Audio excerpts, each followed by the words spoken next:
Hello. The question I wish to address today is, who made God?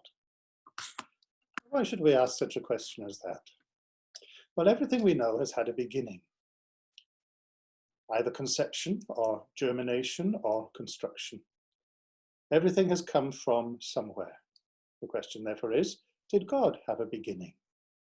If so, who made him? Everything we know has been given life or form. Who gave God life? Is there a greater being than God who was able to give him life? What does the Bible have to say about this?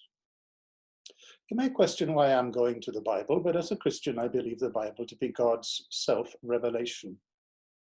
We cannot see him, we cannot hear him, but he is there. And in order for us to know him, he had to reveal himself to us. If I wish to find out about a person, and I don't know them, I might buy a biography of them. But on the other hand, it would be better for me to get an autobiography of them, because then I would really know what they are like, because obviously a person knows more what he is like or she is like than the people that are writing about them. The Bible is God's autobiography. He wrote in it what he wants us to know about himself, and therefore if I want to know about God and I cannot find out about him round about me, I need to go to God's autobiography. So what does the Bible say about who made God? Coming back to where we started, everything that we know has had a beginning. In the beginning, according to the Bible, God made Adam and Eve in a special way. He made Adam out of the dust of the earth, and he made Eve out of the body of Adam. You and I are not made in that way. But Job, writing much later, would say this: the Spirit of the Lord has made me, and the breath of the Almighty has given me life.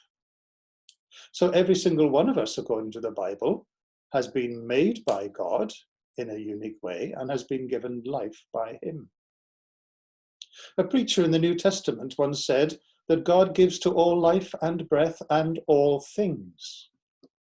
But did God receive life from anybody? And the answer is no. God says of himself that he has life in himself. Life originated with him.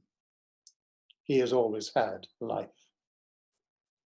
One of the Psalms of the Bible says this about God: with thee or with you is the fountain of life. And a preacher again says in the New Testament times, in him we live and move and have our being. But what about God then?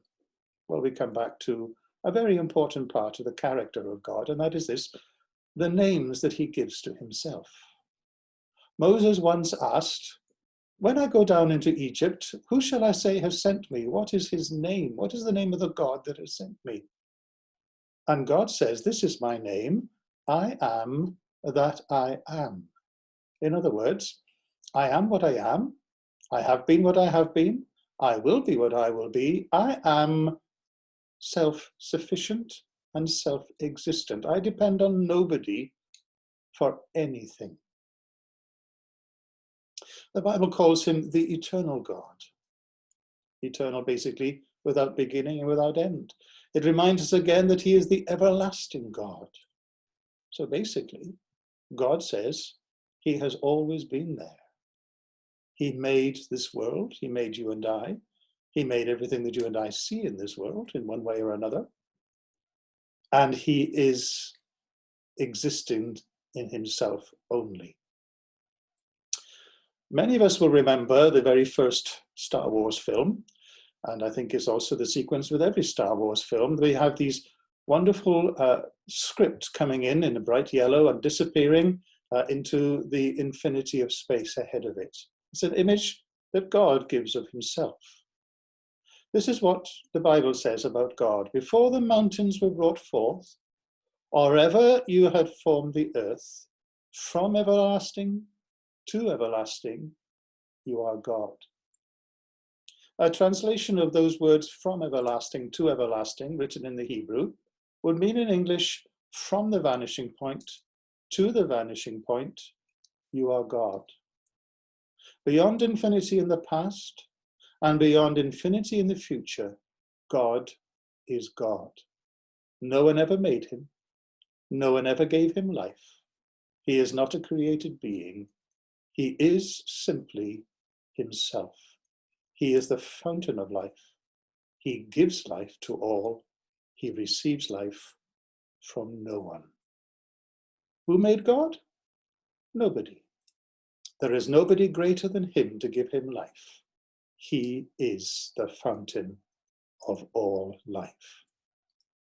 God bless you.